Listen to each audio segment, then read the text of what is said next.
Well, before the lockout happened, it was fun time to see the Texas Rangers pull a supermarket sweep.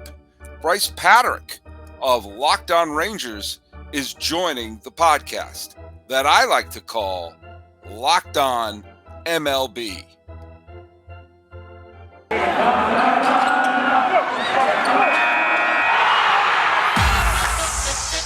You are Locked On MLB,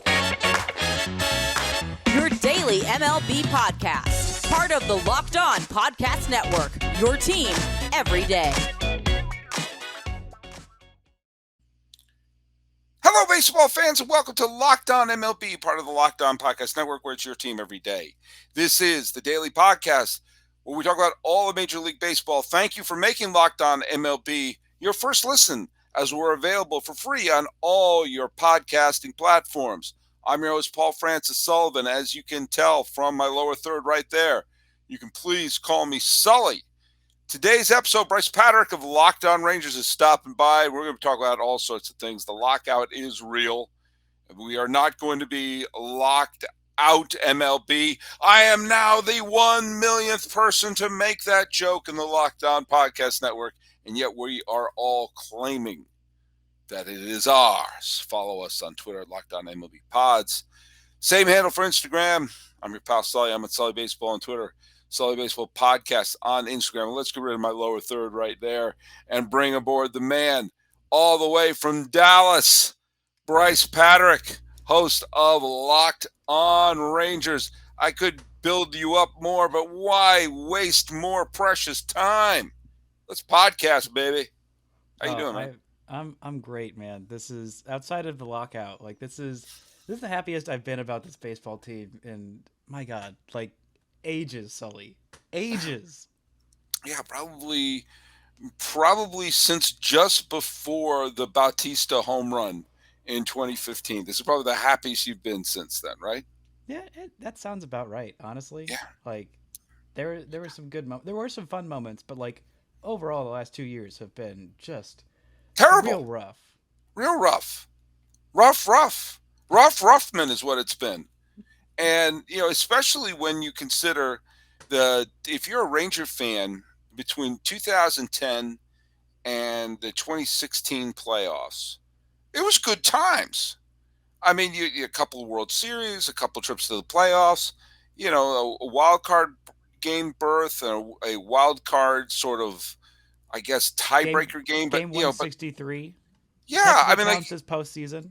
Yeah, I mean, it's like, did they win the World Series at that time? No, but it was like going into the 2010s. For those of you who don't understand the history of the Texas Rangers, going into 2010, the Texas Rangers won one playoff game in their entire history. And it was game one of the night. It was their first playoff game they ever played. And Juan Gonzalez went bananas, and John Burkett threw a complete game against the Yankees. And they didn't win another game until they went to the World Series in 2010. So the 2010s were the salad days if you're a Texas Ranger fan. And lots of great memories. And to see it turn into the mess that it was last year, it must not have been that great. Yeah, I mean, for like 6-7 years, they were very competitive. They made the playoffs pretty much every year outside of 2014, where everyone just kind of died for a year. And, that was fine. We rebuilt and moved forward and won 2 division titles that they weren't supposed to win against the Astros that were like, everyone's like, oh, this is their year, blah, blah, blah, blah, blah. And like the most quintessential Jeff Bannister never ever quit kind of group, Adrian Beltre and Cole Hamels and Yu Darvish. Those were the good years. That was like when my baseball fandom was like really came to pass in like 2010. So like those were the good years. That's what I was used to. I wasn't like I grew up like, being aware of the Rangers. I wasn't like a huge super fan, but like, I knew the dark times, but like actually being in it and around it for all 162 for I guess 60 and then 162 this year. Right. Really the last 2 years have only been the ones that they've been truly going through it. But well, wow. and they had a lousy, let's just be frank, they had a terrible year this last year. Awful. And if anyone thought that of all the teams and of the teams that have money, the teams that have payroll flexibility. I mean, it was going into the off season. I mean, we'll bring up the Yankees. I mean, the Yankees went into the off season, they losing the wild card game, keeping Boone, keeping Cashman, with the pronouncement as, hey, it's we need to improve our lineup. And then the Rangers went out and did all the moves I thought the Yankees were going to make. It was truly, well, not to quote the Blazing Saddles here, but what in the wide world of sports is going on here? That the Texas Rangers, who lost 101 games this last year, 102 actually. Oh man, I forgot. I forgot that other game. And then they're saying, hey, you know what? Now's the time to go on a spending spree. All right, look it made this feeding frenzy pretty fun if you're a Texas Ranger fan going into the lockout. But holy Toledo, tell me your thoughts on what's going on there. That suddenly they have the most expensive middle infield in baseball and a pitcher who pretty much could help any team. Really, not that he's the second coming of Clayton Kershaw, but he's could be an effective pitcher. Gray, Simeon, and Seager are all Rangers right now. And Cole Calhoun, which I forgot about Cole Calhoun. Yeah. Also, I gotta applaud you on the Blazing Saddles reference. Like that Thank you. is an excellent reference. Thank you very much. Excellent movie. But the Rangers ownership had been talking, like, this wasn't like out of nowhere for Rangers fans. Like, it had been kind of on the radar, like, that this was a possibility. But yeah, Bob and Ray like have talked big about, like, oh yeah, we're gonna do this, blah blah blah blah blah. They haven't signed a big contract like of any significance since Shin-Soo Choo back in 2014. That was the last $100 million plus contract they signed. The biggest contract since then, Lance Lynn, 3 years, $30 million. So, like, they were all this talk, like, we're going to sign a bunch of these big guys, we're going to be all in on them. And I'm like, I don't believe you. You literally just cheaped out on Joey Gallo in July. You offered him, I think, 4 years, maybe it was 5 years, and $84 million. I think, actually, no, it might have been 4 years. But, like, it was just significantly below market value. And that's why he and Scott Boras were like, all right, you're clearly not serious, so just trade us to a team that will actually give us an extension that we think is worthy of Joey Gallo. And so... Yeah, I mean, like what you just said, a lot of teams talk a big game about, oh, we're going to do this, we're going to do this. But they actually did it. I mean, that's what to me is impressive about this. Mm-hmm. And they've spent kind of big before. There have been financial commitments other places, but all those financial commitments are coming off the books. The Elvis Andrus contract, they're not going to be paying Rudy Odor, I don't think, anymore, because he signed with Baltimore, which, like, very on the nose. Baltimore signing a former Ranger. They also did the same with Jordan Lyles as well. But they had $50 million committed to next year. That was about the estimation, like, after arbitration stuff. There's not that many arbitration eligible players even on this Texas Rangers team. Like, it's a bunch of just really, really young guys. And, there wasn't a whole lot of promise in almost any of them last year. It was, like, really bad. There's Dane Dunning, who's a really solid, like, league average starter. Good kid. They limited his innings last year because he was coming off a arm surgery in, I believe, 2019. He missed that whole season. And then, obviously, 2020 was shortened, so they didn't want to go too hard on him. Taylor Hearn made the transition from reliever to starter and looked really solid down the stretch. A guy who hadn't started since his big league debut, where he got one out through like 20 pitches, got hurt, and had a major league career ERA after that game of I think 108, and hadn't started since. That was like 4 years ago, I think. Maybe it was just 3. But both those two guys are really solid. The bullpen's, like, there's a bunch of guys in the bullpen that I think are solid. Nathaniel Lowe was fine. He was fine. Adolis Garcia was very fun. Can he be a starter on a playoff team? I don't know. He might be. But there's still a lot to figure out with him. And around the rest of the squad, like, Isaiah Kiner-Falefa is a really good piece, but I think on a playoff roster, unless you've got a really, really great lineup around him, even with his elite, and I mean absolutely elite, Andrelton Simmons almost level defensive ability, the guy can't really hit for average that well, and he can't walk. And if you can't do that and you have zero power, it doesn't matter if you're playing defense like, I don't know, Ozzy.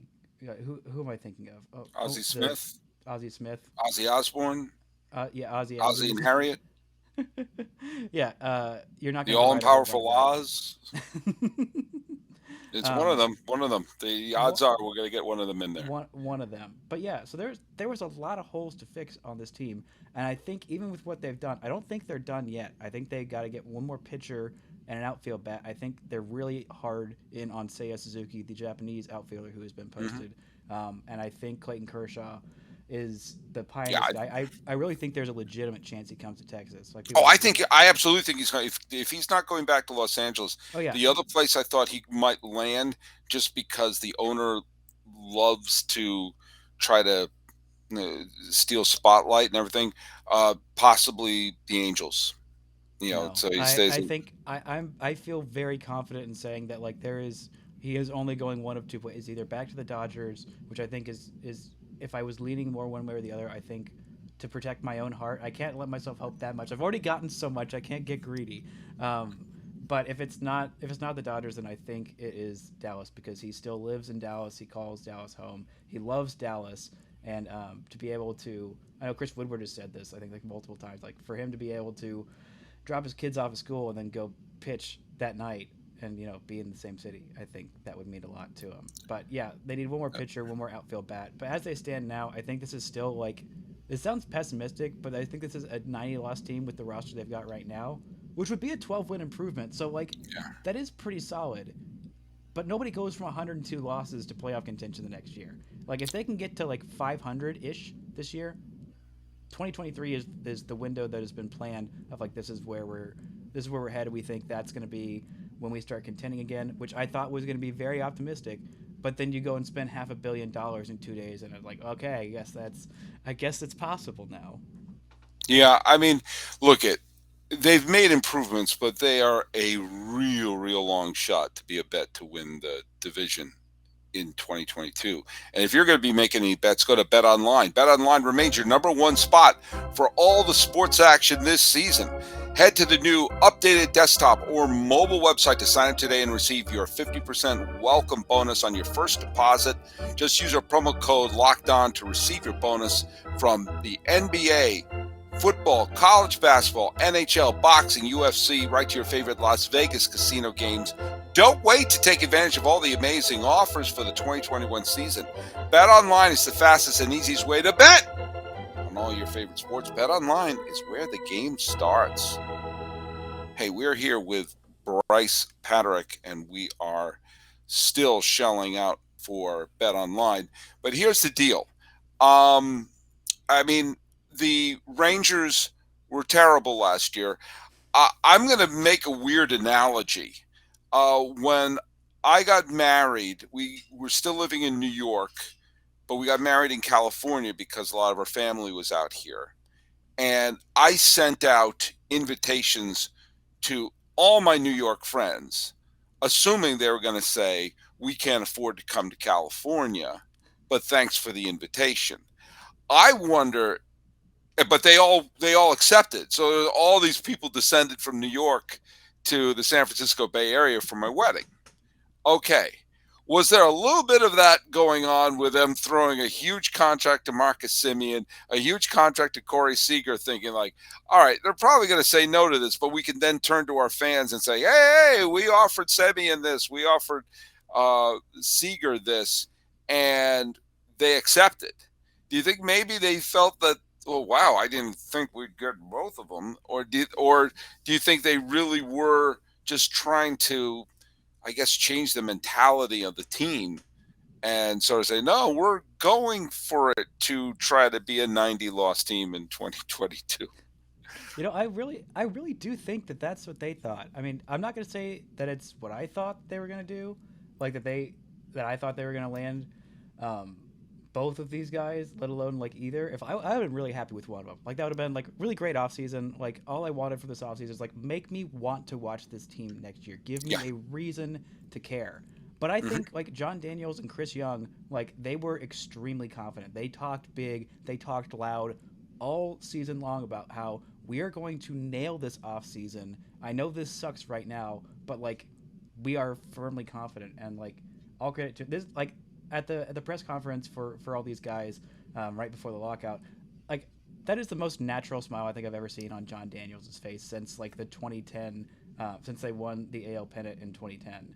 Like, this is a great moment for them. They are not guys like John Daniels is a great GM. He gets a lot of crap because people don't understand what GMs actually do, and there's a lot of meddling from Nolan Ryan, and a lot of the dumb moves that Nolan Ryan made as an executive were blamed on John Daniels. And there's this whole JD versus Nolan thing, which is so stupid. But like John Daniels is one of the best GMs in baseball, and I know as painful as it was for me to watch this team suck for the last 2 years, it must have been excruciating for him because he's like, I am used to winning. I am good. I know how to do my job. And I mean, all this wasn't even supposed to happen. There wasn't supposed to be this rebuild time. Like, you know how many things happened to the Rangers to make them like that? Just unlucky breaks that went against them. That like they should have been contending. You know what team should have been fielded in like 2020 or like this? Let's just go with this year. What my ideal of like if a few things don't break wrong. I think Prince Fielder would still be playing first base. There would be Dirksen Profar taking over in his prime as one of the best players in baseball. Nomar Mazara wouldn't be an absolute flameout. He'd be a very solid, productive right fielder, maybe DH at this point. But just like so many of these top 100 prospects, just like left and right and center, and the Prince Fielder thing, and the injuries to Profar and all these different guys, and Rougned Odor falling off a cliff after a very productive first few years. It's just like all these different things just fell wrong for him, and that's why they are where they are. It's not like bad planning or anything. It's just like severe bad luck and things that just did not make any baseball sense. Hey, of the three major acquisitions, Gray, Seager, and Semien. Sorry, those are the three big ones. I'm sorry. No, all due respect. Which was the one that made you the most excited as a Texas Ranger fan? Corey Seager, like that's the obvious one. Like, yeah, I really love Marcus Semien. That might have like set me over a little bit of like, oh my god, something's actually happening. They're getting a good baseball player. I'm so excited about this. But like, and then they got Gray, and I'm like, that's so exciting. He's the pitcher who I wanted, like outside of Kershaw, he's the one who I wanted the most. And I felt like that's a very solid deal. Cole Calhoun, I was like, yeah, fine, whatever.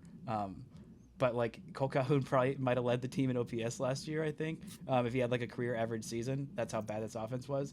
But when Corey Seager signed, it took this from this is a really good offseason to this is a historic, game-changing, franchise future-setting kind of offseason that no one outside of John Daniels and Chris Young and maybe Rangers ownership actually predicted to happen.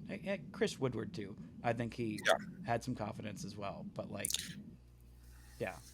I'll tell you from my point of view, because I was in the Bay Area for a big chunk of when Semien was with Oakland, and I just saw what a beloved figure he was in Oakland when he was there, and then from everything I'm seeing, what he was like in Toronto. Obviously he was a top 3 MVP candidate. He's put up wonderful numbers the last bunch of years with Oakland and with Toronto, and had some gigantic hits with both teams. He strikes me as one of those players whose value, and I said this on the show when he was signed, I said he seems like one of those players whose value goes beyond their stats, and their stats are pretty dang good. And I wonder if this is one of those kind of change the culture kind of moves, like someone who was just brought in I don't know anything about leadership. I'm not in the clubhouse, but I keep hearing about how this guy is this person who sort of not just puts up big numbers, but makes the players around him better. If having a player like that on your team is the type of thing you want to have when you do have young players on the team and you do want them to play, I hate using the term the right way, but apparently he is that type of a player who has that effect on others. I'll tell you why I nodded when you said Seager was I was just startled by the Seager signing. When I saw Semien, by the way, the alliteration in this podcast is off the roof. But when they signed Semien, I thought, okay, that's their big acquisition. I see it. They're trying to change the culture of the team. Semien saw, hey, I translated the last couple of years into a 7-year deal. I don't care if it's going to be in Texas, New York, or in Timbuktu. And so, he's going to sign that. But Seager stunned me because I would have gone to BetOnline, liquidated all my money, and said Seager's going to the Yankees. I thought he was everything about it pointed to the Yankees. He had the right swing for the Yankees. He's that World Series pedigree that would fit in what they need. They need a shortstop desperately. He's a winner. He's a this. He's a that. And I thought, well, and when they signed Simeon, so well, that they signed their infielder. And Seager is off to. I mean, you just buy your house in Westchester now because you're there. And when he went to Texas, I was like, did Simeon fail his physical? What's going on here? And that one surprised me. I think Simeon was kind of more of a culture thing. And I think Seager was like, hey, if we can get both, why not? Well, Seager and Chris Woodward's relationship, I don't know how much of that was like publicized of how close they were, but they were very close. Like, and I want to start with the Simeon thing because the culture thing is spot on. Chris Woodward gave like the most glowing compliment for him that I could ever imagine. He's like, I had the highest hopes from everything that I'd heard about Marcus Simeon. I had the highest hopes about him, highest opinion of him already before I met him. Not as a baseball player, but as a person, and he absolutely blew all those expectations out of the water. And with like the work rate, he's not a loud guy. He's not gonna be a vocal leader that much. It's just like look at this guy and all the work he's put in and all the work he continues to put in. That's going to set a kind of culture. And I think when they got Simeon, that actually made it more likely that they got Seager. Mm-hmm. Because they both have Scott Boras as their agent. And at the press conference, Simeon was saying, yeah, actually Scott Boras was saying, but once Marcus signed his contract, he was calling Boras 3 times a day to say, the Rangers get Corey, the Rangers get Corey, the Rangers get Corey. And so Corey was, the reason he was second because he's like, I didn't want to be the only one to come here. So if they didn't get Simeon, then I don't think they would have gotten Seager.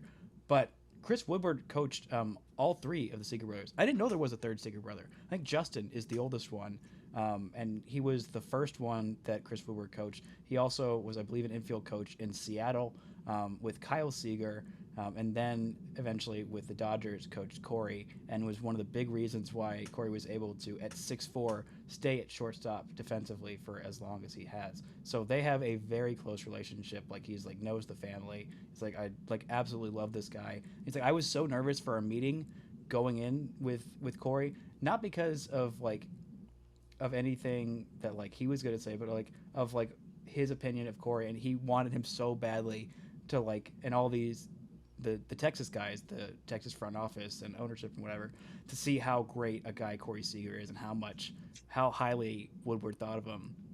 And JD and company said like, I mean, Chris Woodward talked him up like as high as you could, and Corey Seager absolutely lived up to all those expectations. And like once we were there, we're like, this is our guy.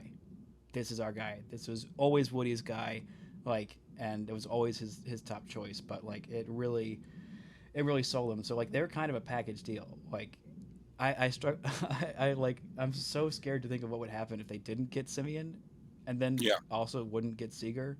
Like, all right, well, kind of falafel would still be there. yeah.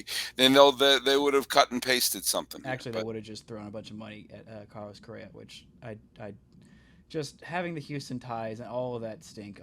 He's obviously the best player. I think I really do, and he's the best minor leaguer I've ever seen.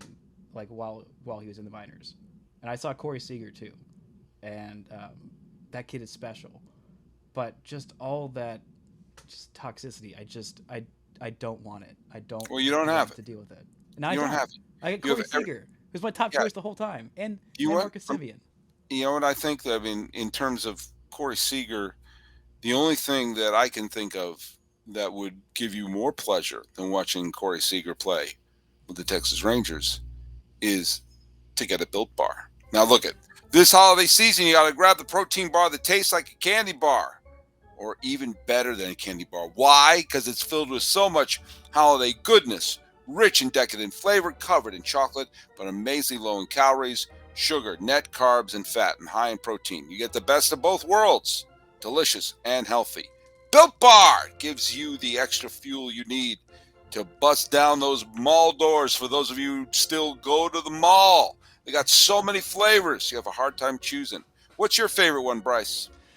You know, peanut butter brownie is always good. Like it's so hard to choose, and Hmm. If they wanted to send me a whole box of peanut butter brownie, then I would chill even harder for Built Bar. I didn't think it would be possible, but if they do, I mean, Yeah. that new box, I don't know if you got all those new Oh flavors. yeah. Those were Oh yeah. Those are fantastic. great. Those was it the lemon cheesecake one? That was fantastic. So good. My favorite is the raspberry. 'Cause I like the raspberry tanginess with the chocolate, but mint Oh, brownie's it's pretty solid. great. It's Yeah, and solid. cookies and cream. Oh, it's also great. Because look at. You friends with Santa? Okay, if you're gonna ask Santa for anything, it would be to end the lockout. But have them throw in a few Built Bars, okay? In those stockings. So many flavors that make anyone's Christmas morning a happy one. You want to cozy up with something warm? Here's a holiday secret. You dip your Built Bar into a piping hot cup of cocoa. I do this every single day. I've gained 400 pounds in the last 2 weeks. Let it melt a little bit. Give your beverage a little bit of that Built Bar flavor. Plus, you have a nice melty Built Bar to go with it. And be sure to have a couple of napkins in hand. Now, look at like some of those marshmallowy treats around the holidays. You get your hands on the Built Bar Puffs. They're light, they're fluffy, they're marshmallowy. I don't think that's a word, but let's make it one. Different flavors, all covered in chocolate. Tastes so good. You won't believe that they're filled with protein. Offer. Go to built.com, use promo code LOCK15. You'll get 15% off your order. And that's pretty dang good. Use promo Mhm. code LOCK15 for 15% at built.com and get you those built bars at built.com. Have the raspberry, dip it in cocoa. We're here with Brice Paterik because he's listening to my jingles of the built.com. Hey, let's talk about the elephant in the room, and it's not Stomper. Sadly, it is the lockout. This is the first podcast I'm doing since the lockout has begun. I threw a rerun on yesterday because I was too busy chasing did Correa sign? Did he sign? So the lockout has begun. The Rangers did their shopping before the door closed, like in that temple in Raiders of the Lost Ark. Um, what are your thoughts of this? I mean, I don't want to turn this into the locked out labor podcast. Yeah, I have some definite thoughts about it. Talk about it. Tell me some of your thoughts. Brice Paterik, host of Lockdown Rangers. I should be wearing my my Dallas News Guild. I'm part of the first unionized paper in the state of Texas, so I should have worn my solidarity with labor shirt, just to Hmm. understate all of my opinion on that. But I thought it was really funny that on I think it was Tuesday, the meetings that were happening in Irving, Bob Simpson, who is one of the Rangers' primary owners, was one of the owners in those talks, and Marcus Simeon was one of the players in those talks. So, like, literally 2 days after signing a $175 million check, hey Bob, thanks for the check. Also, please cave to our demands, please and thanks. And they have a Yeah. press conference on Wednesday, and they're all happy and hunky dory and smiling and taking pictures. And then, like, what, 6 hours later, they can't even talk to any of these guys. Like, it's just such a weird thing. And there was so much excitement in baseball, like around baseball this whole week with all this transactional thing. It reminded me of the NBA or the Mhm. NBA like free agency. Like you got to have your notifications on like all the big national reporters, and you had to do that for this too because they are signing left, right, and center. Just go, go, go, go, go, go, go. And there's so much excitement around baseball. And oh my gosh, look at this, look at that, look at that. It's so exciting. Baseball is gonna be fun. Oh my gosh, what are the Rangers doing? What are the Yankees The doing getting Mets, what are Dora? all these Yeah, different teams are picking? all Yeah, I'm these thinking. big teams making huge moves and all this excitement around baseball that there hasn't been in quite some time. And then boom, take out a machine gun and fire the entire clip into your own foot baseball just like you always do. Like, Yeah. oh my gosh. Yeah, I mean, I've stated this before, and I'll say it as clearly as I can to avoid confusion. And by the way, I wrote a tweet yesterday, and it was just a tweet that I go to Sully Baseball on Twitter. I don't mind if anyone knows it. And I just posted a thing. I posted a picture of Paul Dolan, and I called him one of the four most wealthy owners in the game. That was according to a Yahoo article I read. Some people say he's not that high. Some people say he's higher. The guy's got money. And I was talking about how he has a great pitching, a lousy lineup, and a payroll that's less than Max Scherzer's for next year. He can afford to sign the bats to win. He chooses not to.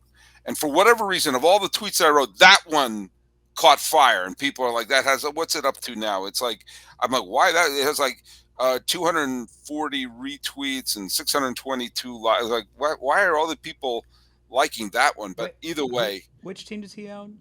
they're the Cleveland Guardians. I'm still. It's gonna take a season or two to stop saying Indians, but but the point I make, I never believe owners.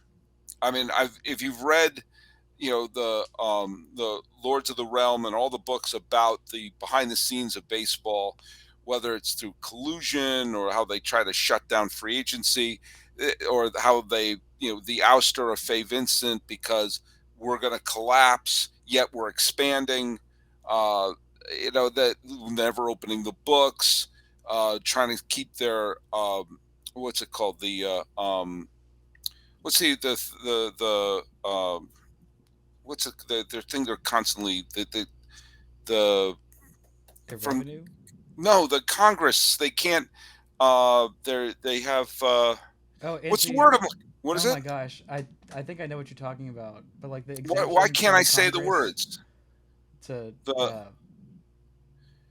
oh it's do you want I can't edit this why can't I think of the word a non people are screaming at their non-competition, iPhone. No. Um, baseball non antitrust. antitrust. Thank you. Oh, oh, oh God.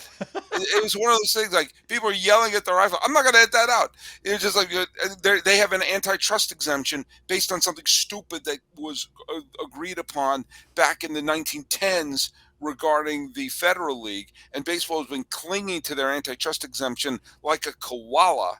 And every single time it's been challenged, they do something like that. The hell with it. We'll expand you. Oh, we'll throw this at you. Just let us keep that. And so anytime I read anything, it's like the owners are always wrong.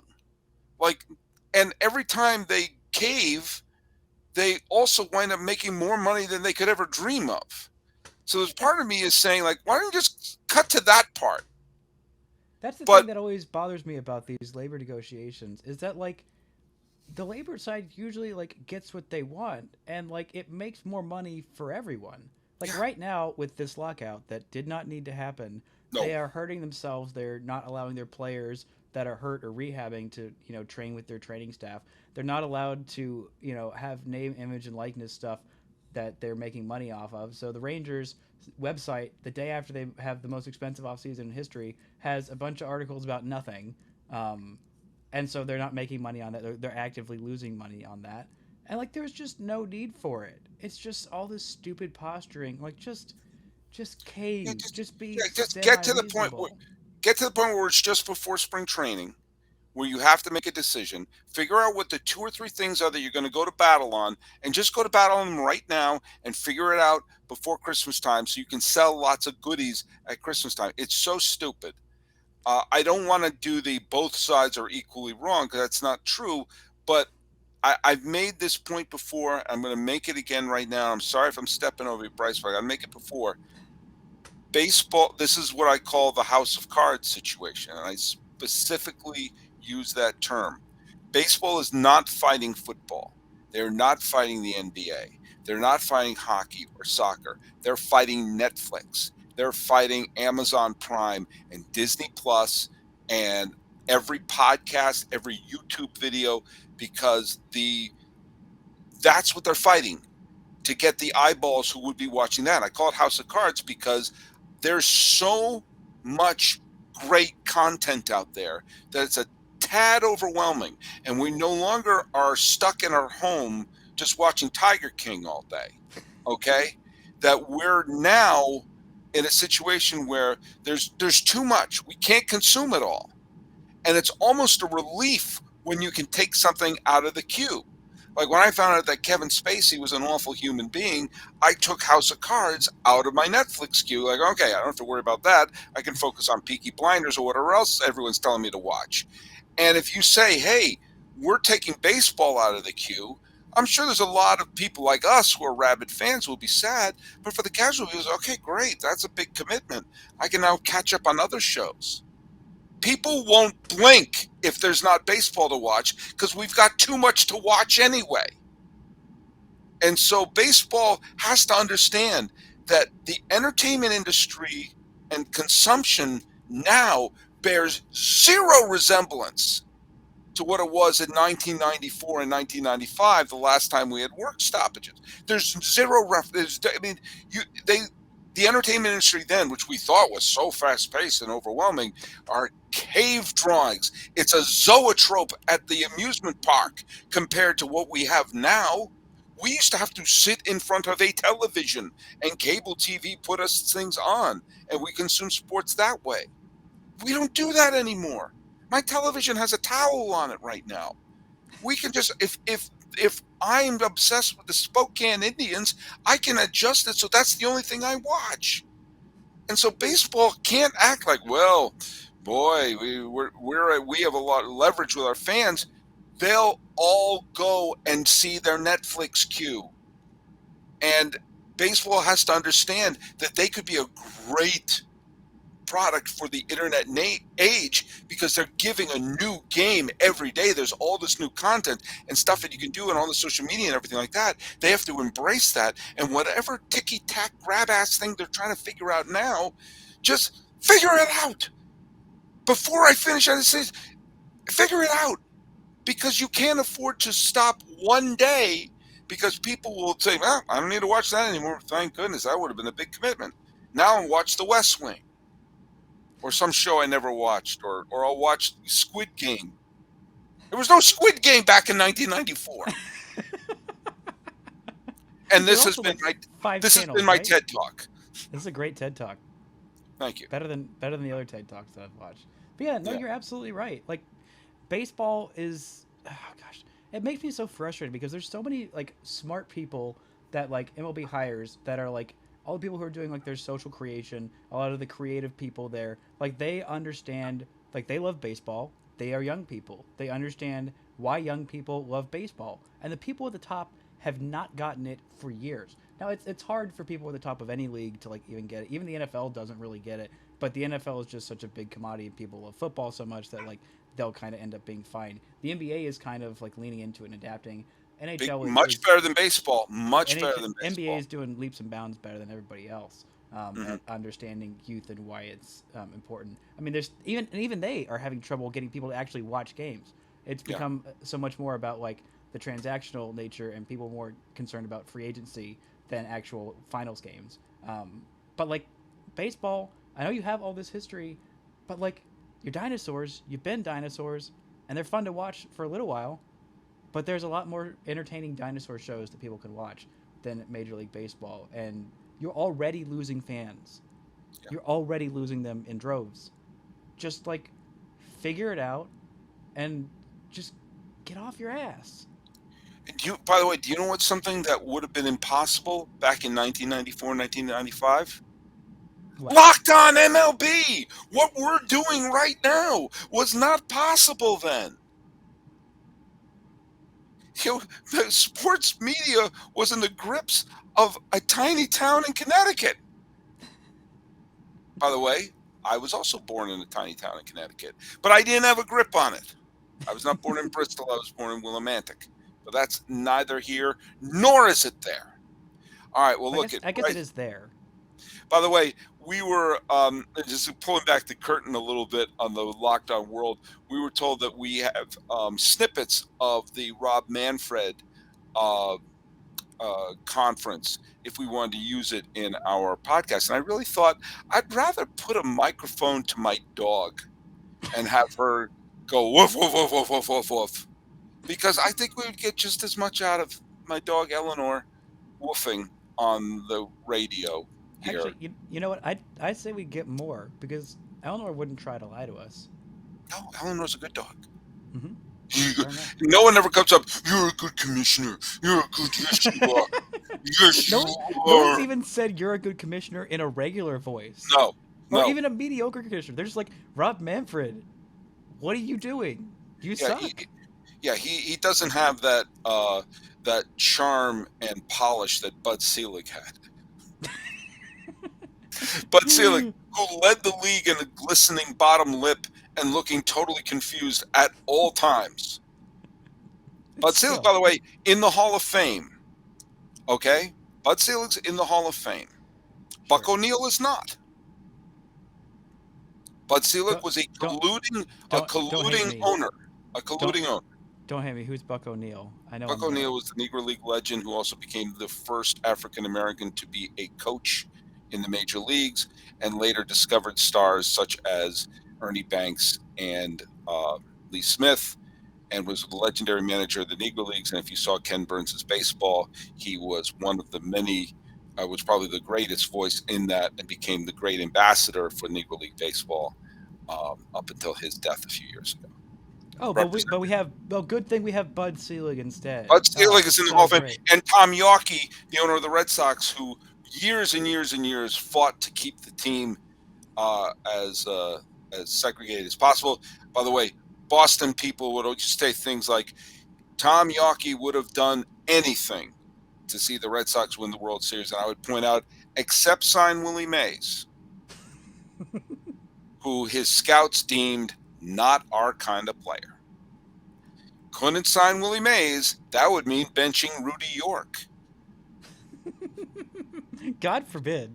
Now, wins above replacement, if you're replacing Rudy York with Willie Mays, do you think you're making an improvement? I would say so because I don't know who Rudy York is, nor do I think I Imagine should. Willie Mays with Ted Williams protecting him in the lineup. Oh my gosh. Willie Wow. Mays, who played a big chunk of his career in one of the worst home run hitting parks in baseball, Candlestick Park, who still finished with 660 homers. Imagine him in Fenway. He would hit That would be amazing. 660 home runs in 10 years. Not our kind of player. But he's in the Hall of Fame. He's in the Hall of Fame. But hey, you're going to be in the Hall of Fame. You know what? Let's. I hope the two of us become the first two locked on podcasters to make it to the Hall of Fame. We're certainly the best daily podcaster. You're the best daily Rangers podcaster currently working today. I'll go on a limb. I'll go to BetOnline and put money on that. Well, I Brice appreciate that Paterik, compliment. tell people where to find you. I'm going to put a bottom third so you can find you on Twitter, just at your name, but no one knows how to spell your name. So tell people how to contact you. It's for those of you listening who don't see the beautiful bottom third. It's Brice with an I, Paterik, Paterik. You can follow me on Twitter. That's pretty much it. I have an Instagram, but there's nothing good there. Yeah, I've seen it. I've seen it. It's a waste of time. It's a waste of time. It really is. Yeah, just do what. Basically, just story pictures of my dog. Sundown that one. Sundown that one. Yeah, Just, no, you can follow the show at Locked On Rangers. I got the actual at Locked On Rangers before there was a hockey podcast. There was a Texas Rangers bad baseball team podcast. You can go subscribe on YouTube or listen to the Locked On Rangers podcast wherever you get podcasts. It's gonna be a much more sunny disposition, even during the lockout, because if you were with me from the day one, then God bless you. There are a few of you, mostly just my mother, and then like some random people who are gluttons for punishment. But I appreciate all of them. And for those of you who are just hopping on now, because you care about good baseball, like there's no shame. There's no shame in not caring about a bad baseball team. But come on, it's gonna be entertaining. I won't say good, but it will be worth watching, I think. And you can follow me on Twitter at Sully Baseball Podcast on Instagram.